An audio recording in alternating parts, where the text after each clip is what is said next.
There is a Greek word that appears roughly 150 times in the New Testament. Matthew and Mark never use it.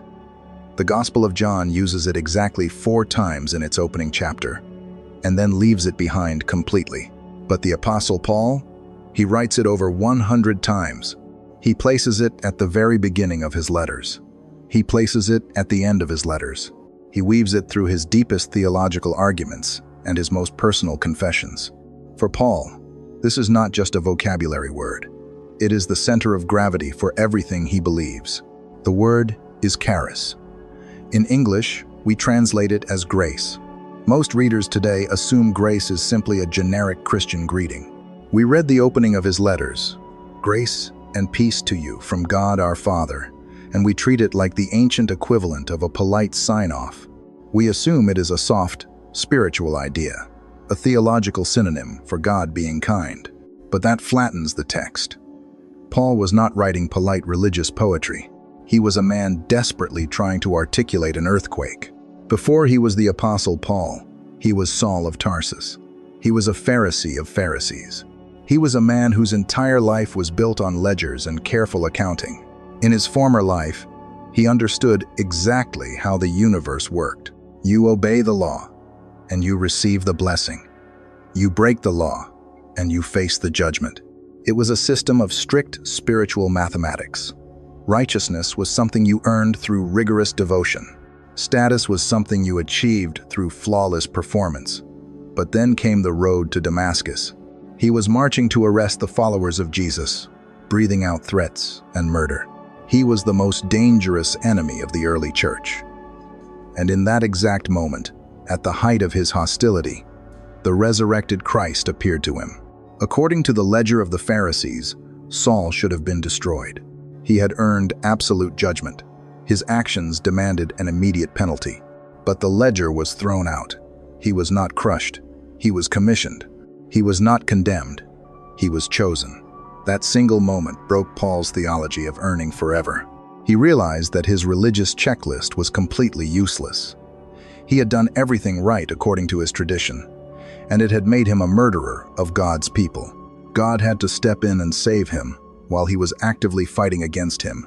Paul needed a new vocabulary to explain what had just happened. He needed a word that could describe an absolute, unearned, staggering gift.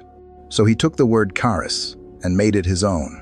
He anchored his entire gospel to it, not as a footnote, but as the foundation, not as a secondary doctrine, but as the whole point of human history.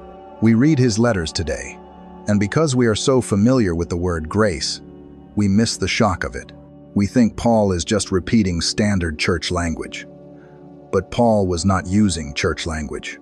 He was writing the language that would build the church. To the modern ear, grace sounds like a quiet pardon, a gentle release from guilt. But to understand why Paul was so obsessed with this word, we have to look at what charis actually meant to the people reading his letters in the first century. When they heard this word, they did not think of a quiet prayer. They did not think of theology. It was not a religious word. It was an economic one. In the first century, the Roman Empire did not run on money alone. It ran on a social system called patronage. If you were an ordinary person living in a city like Corinth or Rome, your life was incredibly fragile. There was no social safety net. You could not simply walk into a local bank and apply for a loan. You could not rely on the government if your business failed or your crops withered. To survive, you needed a patron. A patron was a person of high status, someone with wealth, land, political power, and influence. If you needed a life-saving favor, perhaps you needed grain to feed your family during a severe famine, or legal protection from a corrupt official, or funds to start a new trade, you went to a patron. If the patron looked upon you with favor, he would grant your request. He would give you the gift. In the Greek-speaking world of the first century, that gift from a superior to an inferior had a specific name. The word was charis, grace. But in the Roman world, grace was never free. When a patron gave you charis, a strict social contract was silently signed. You instantly became his client. You entered into a lifelong relationship of obligation. You owed him. You did not necessarily owe him money. You owed him something far more valuable in the ancient world. You owed him loyalty, honor, and public praise. Every morning, clients were expected to gather at the home of their patron in a daily ritual. When the patron walked through the crowded marketplace, you walked closely behind him, swelling his entourage to make him look important and powerful. If he ran for political office, you campaigned for him. If he had enemies, they immediately became your enemies. This was the Roman economy of grace. It was a system built entirely on reciprocal exchange. It was not a free gift, but a social chain. It was not an act of pure generosity, but a transaction of power. It was a highly beneficial system if you were the patron, holding all the wealth. But it was an exhausting, heavy burden if you were the client. You spent your entire life trying to prove you were a worthy investment, terrified that if you stopped performing, or if you failed to show enough public loyalty, the patron would permanently cut you off. This is the exact world Paul was speaking to. When Paul walked into the major cities of the empire and began preaching about the Charis of God, his audience did not hear a soft, comforting spiritual concept. They heard the heavy language of the marketplace. They naturally assumed God was simply the ultimate, cosmic patron. They assumed God was sitting in the heavens, handing out favors, and waiting to see who would pay him back. They assumed God's grace was a conditional loan. They believed that if they received his salvation, they now had to maintain it with enough good works, enough sacrifices, and enough perfect behavior. And this was not just a Roman problem. The strict religious system Paul had grown up in had developed its own subtle version of this exact logic. In the mind of a first-century Pharisee, God gave the law, and you secured your standing through rigorous, flawless obedience. Righteousness was viewed as a wage. It was something you earned through relentless discipline. Whether you were a Roman citizen navigating the patronage system or a strict religious scholar studying the Torah, the cultural logic was identical. Favor must be earned. Grace is an obligation. This is what makes Paul's letters so explosive. When Paul's original audience heard the word charis, they immediately thought of a debt they had to repay. But Paul was about to do something to this word that would turn their entire world upside down. Paul stepped into this world of ledgers, debts, and heavy social contracts, and he did something entirely unexpected. He kept the word charis. He kept the imagery of a wealthy patron giving a life-changing gift to a client, but he completely shattered the contract. In the Roman patronage system, a patron only invested in worthy clients. You had to have potential. You had to have a good reputation. You had to prove that if the patron gave you his favor, you could pay him back with a lifetime of public loyalty. The system was designed to protect the patron from a bad investment. Paul looked at this system and declared that God is indeed the ultimate patron of the universe. He holds all wealth, all life, and all power. But his charis does not function like human charis. God does not look for worthy clients. He does not wait for you to build a resume of good behavior. He does not check your spiritual credit score. He does not demand that you prove your potential before he opens his hand. Instead, God pours out his ultimate wealth, the life, death, and resurrection of his own Son, upon people who have absolutely nothing to offer in return. He gives his favor to the bankrupt. He gives his life to the dead. This was a scandalous reversal. Paul was looking at the cultural ledger of the Romans and the religious ledger of his own Pharisaic training, and he was burning both of them to the ground. He makes this tension explicitly clear in his letter to the Romans. In Romans chapter 11, verse 6, Paul draws a hard, absolute line. He writes, "But if it is by grace, it is no longer on the basis of works. Otherwise, grace would no longer be grace." That sounds like standard theology to us. But to a first-century ear, it was a revolution. Paul is explaining the difference between a wage and a gift.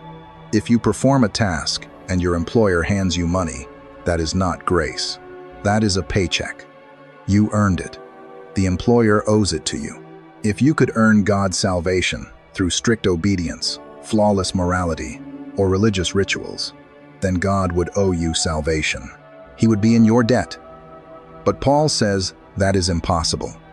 The Creator of the universe owes no man a wage. Therefore, the gift must be entirely free. If it relies on your performance even a little bit, it ceases to be grace. It reverts back into a transaction. It becomes just another heavy Roman contract. Imagine being a common laborer, a slave, or an outcast sitting in a house church in Corinth or Ephesus. You have lived your entire life in a world where nothing is free. Every favor has a price. Every relationship is a negotiation. You are perpetually exhausted, constantly trying to secure your place in the social hierarchy. And then you hear Paul's letter read aloud. You hear that the God of heaven has given you the greatest possible gift, and the only requirement to receive it is to admit that your hands are empty. The debt has already been paid. The patron has covered the cost of his own gift. You do not have to earn your place at the table. Not a transaction, a family, not a contract. A covenant of sheer generosity. Paul took a word that meant obligation and turned it into the ultimate word of freedom. But this was not just a beautiful theological theory. Paul was not writing abstract philosophy from a quiet library. The reason he understood the absolute freeness of this gift so clearly is because he remembered the day he received it. He knew exactly what it meant to be handed a gift with no strings attached, because he remembered the day he deserved the exact opposite. Paul was not writing abstract theology. He was writing his own autobiography. When Paul tells his readers that God's favor is an absolutely free gift, he is not just making a philosophical argument against the Roman patronage system. He is looking at his own hands. He is remembering his own history. In 1 Corinthians chapter 15, verses 9 and 10, Paul makes a startling confession. He writes, "For I am the least of the apostles, and do not even deserve to be called an apostle, because I persecuted the church of God. But by the grace of God, I am what I am." Modern readers often treat this as a display of soft humility. We think Paul is just being modest. He is the great apostle, the author of half the New Testament, simply bowing his head in spiritual politeness. But Paul is not being polite. He is stating a historical fact. He was a violent man. He stood by and watched as Stephen, the first Christian martyr, was crushed with stones. He held the coats of the men who threw them. He traveled from city to city, dragging men and women out of their homes and throwing them into prison for believing in Jesus. In his letter to Timothy, 1 Timothy chapter 1, verses 13 through 15, Paul is even more blunt. He calls himself a blasphemer, a persecutor, a violently arrogant man. He calls himself the worst of all sinners. If the universe ran on a strict system of earning and deserving, Paul was deeply in debt. According to the spiritual ledger of his own Pharisaic training, his violent actions required a violent judgment. He had built his life on the idea that God rewards the righteous and punishes the wicked. And by his own admission, he was the wicked. But then Paul writes this, "The grace of our Lord was poured out on me abundantly."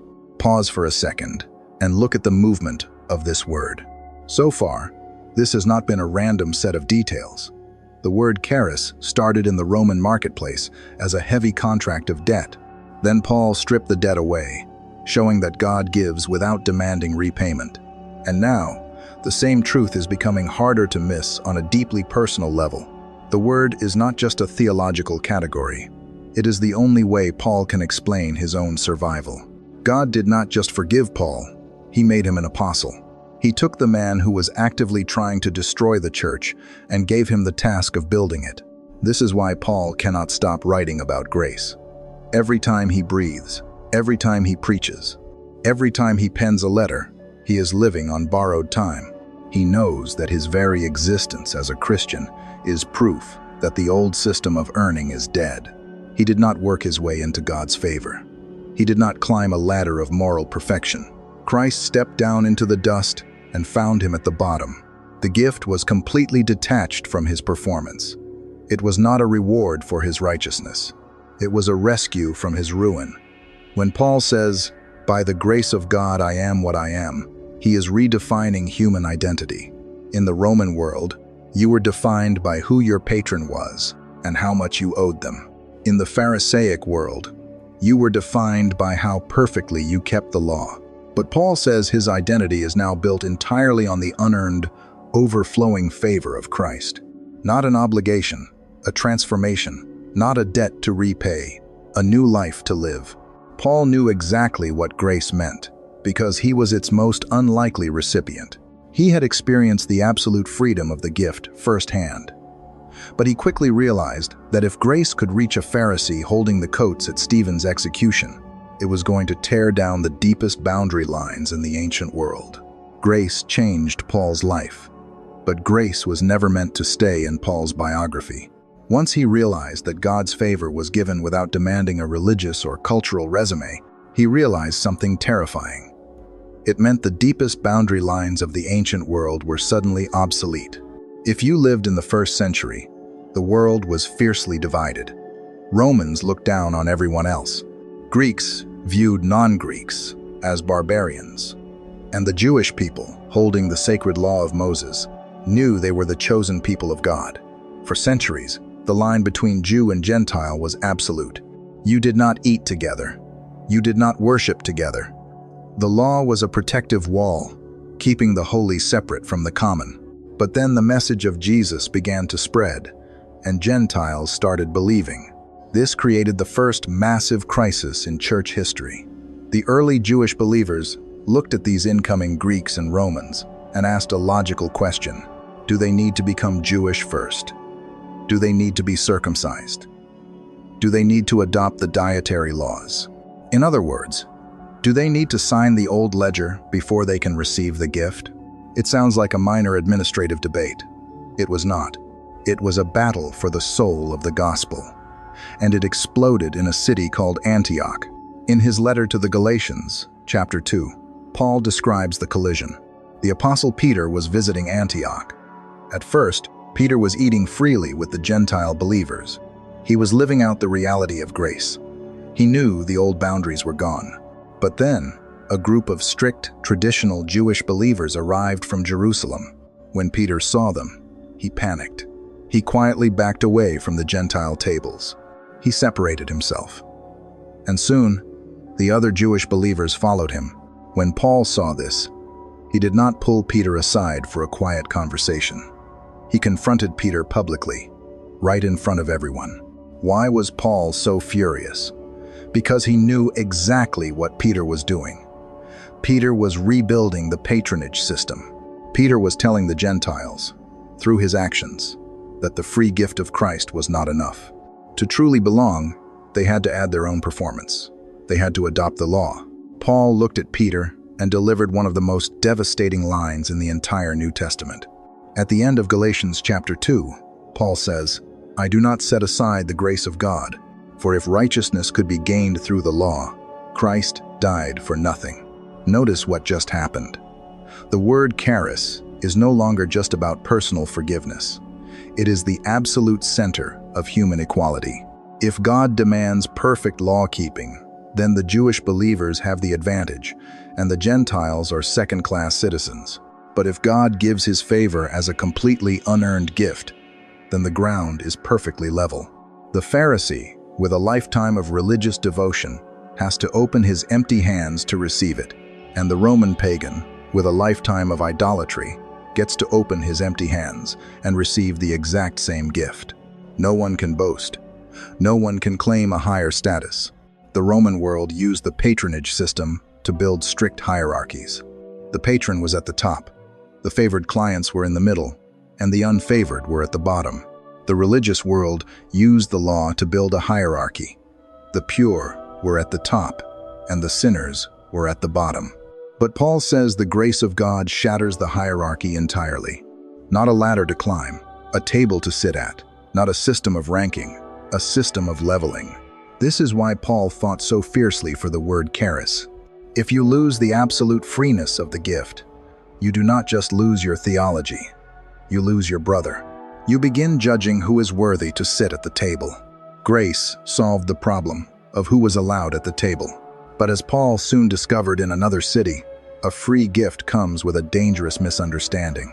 When Paul told the early church that grace was completely free, he created a massive theological problem. If the gift is entirely unearned, and if human performance cannot add a single drop to God's favor, then a dangerous question naturally rises. It is the exact question the believers in Rome started asking. If God's grace is magnified when it covers my sin, why do I not just keep sinning? If the ledger is destroyed and the debt is permanently canceled, does it matter how I live? Why not enjoy the sin and let God enjoy giving the grace? It is a logical question. And in his letter to the Romans, chapter 6, verses 1 and 2, Paul addresses it head-on. He writes, "What shall we say then? Shall we go on sinning so that grace may increase? By no means. We are those who have died to sin. How can we live in it any longer?" In that moment, Paul introduces the next profound layer of the word charis. Most people think of grace only as a pardon. We imagine a judge pounding a gavel, declaring us not guilty, and letting us walk out of the courtroom to live however we want. But Paul says that view of grace is far too small. Grace is not just a pardon for past mistakes. It is an active, living power. Paul makes this incredibly clear in his letter to Titus. In Titus chapter 2, verses 11 and 12, Paul writes, "For the grace of God has appeared that offers salvation to all people. It teaches us to say no to ungodliness and worldly passions, and to live self-controlled, upright, and godly lives." Listen carefully to what Paul just said. Grace is a teacher. It is not just a passive document of forgiveness. It is an active force that trains the human heart. It enters into a person and begins to alter their desires. In the Roman patronage system, a patron gave you a gift and then stood back and demanded that you work to prove your loyalty. It was exhausting. But in Paul's gospel, the divine patron gives you the ultimate gift, and then his own spirit moves inside you to do the work with you. The grace of God does not just pay the debt, it changes the debtor. If a person claims to have received the grace of God, but their heart is entirely unchanged, Paul would say they have misunderstood the gift.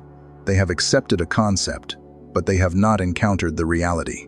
Because when the unearned favor of God actually crashes into a human life, it shatters the old identity. It breaks the power of sin, not just the penalty of sin, not just a clean slate, a new heart, not just forgiveness, formation. This is the tension Paul held beautifully. He fought furiously to prove that human works cannot earn grace, but he fought just as furiously to prove that true grace always produces human transformation. It is the end of striving, but it is the beginning of true obedience. An obedience born out of love, not out of fear. A loyalty born out of awe, not out of a heavy Roman contract. Pause for a second and see what has emerged. The word charis started as a heavy cultural debt. Then Paul revealed it as an absolutely free gift that leveled the human playing field. Now, he has shown that it is the very power that transforms the human soul. But the pattern does not stop there. Grace does not just forgive us and leave us where we are. It begins to rebuild the house. And as Paul neared the end of his life, he began to see just how large this rebuilding project really was. In his earlier letters, Paul is fighting ground wars. He is writing to real churches in real cities, dealing with immediate crises. In Galatia, he is fighting about who is allowed to sit at the dinner table. In Corinth, he is fighting about human behavior and spiritual pride. In Rome, he is carefully explaining how the law of Moses is brought to its beautiful completion, not discarded, in the unearned favor of Christ. In all of these letters, the word charis is the anchor Paul uses to secure the truth. But as Paul grows older, and as he sits in a Roman prison toward the end of his life, his perspective begins to shift. The camera pulls back. The horizon widens. He is no longer just looking at individual believers or even individual local churches. He is looking at the entire universe. And he realizes that grace is not just a rescue operation. It is a cosmic architecture. We see this massive shift in his letter to the Ephesians. In Ephesians chapter 1, Paul reveals that before the foundation of the world, God had a blueprint. The plan was always to bring all things in heaven and on earth together under Christ. The old system, the shadow, the careful boundaries, they were all pointing toward this grand moment of fulfillment. Then, in Ephesians chapter 2, verses 4 through 8, Paul writes the most famous summary of his entire theology. For it is by grace you have been saved, through faith, and this is not from yourselves, it is the gift of God. We read that verse, and we usually make it entirely personal. We think it is just a quiet, individual assurance that our sins are forgiven, but look at the sentence immediately before it. Paul says that God raised us up with Christ and seated us with him in the heavenly realms. Why? He gives the exact reason. He says God did this so that in the coming ages he might show the incomparable riches of his grace. Pause and listen to the sheer scale of what Paul is saying. God is not just saving isolated individuals so they can have a quiet pardon. He is building a completely new humanity. He is taking Jews and Gentiles, slaves and free men, Romans and barbarians, people who used to fiercely hate each other, people who used to be separated by strict cultural ledgers, and he is seating them at the exact same table. And God is using this messy, unified, transformed group of ordinary people as an exhibition to the entire cosmos. He is holding up the church and saying to the spiritual forces of the universe, look at my Charis. Look at my unearned favor. Look at what happens when the heavy human ledger of debt is permanently destroyed and my divine life is poured into empty hands. Grace is not just a reaction to human failure. It is the supreme revelation of who God actually is. It is the underlying structure of the new creation, not a temporary fix, an eternal display, not a minor doctrine, the absolute masterpiece. When Paul finally saw this, the word Charis became more than just a clever reversal of the Roman patronage system. It became more than the answer to his strict Pharisaic training. It became the defining reality of all things, visible and invisible. All of this brings us back to the question we started with. Why did this specific man write about grace more than anyone else in the biblical record? Why did Paul write about grace more than anyone else in the biblical record? Because Paul knew exactly what it was like to be crushed under the weight of an impossible ledger. He had spent his early life trying to earn God's favor through flawless religious performance. He had watched the Roman Empire build its brutal, exhausting hierarchies through the patronage system. He knew what it meant to live in a world where nothing was free. A world where you were constantly required to prove you were worthy of status, worthy of acceptance, and worthy of survival. And then, on the road to Damascus, the resurrected Christ handed him a gift he violently did not deserve and permanently broke the scale. Paul used the word Charis over 100 times because it was the only word in his vocabulary, large enough to hold the sheer, staggering reality of the new covenant. For Paul, grace was not just a polite, spiritual way to open a letter. It was the loud, ringing declaration of a completely new world. We see the absolute depth of this reliance in Paul's second letter to the Corinthians, chapter 12, verse 9. Paul is suffering immensely. He has what he calls a thorn in the flesh. He begs God 3 times to take it away. He is asking for a favor. He is asking the divine patron to intervene and fix his painful reality. But God does not answer him by removing the pain. He answers him with the same truth that saved him in the first place. God says, "My grace is sufficient for you, for my power is made perfect in weakness." Notice what God is saying. The Charis is the answer. The unearned favor, the divine presence, the transforming power. It is not just the vehicle for Paul's initial salvation. It is the only way Paul will survive his darkest, weakest moments. When human strength runs out, the gift remains. When the religious resume completely fails, the gift stands.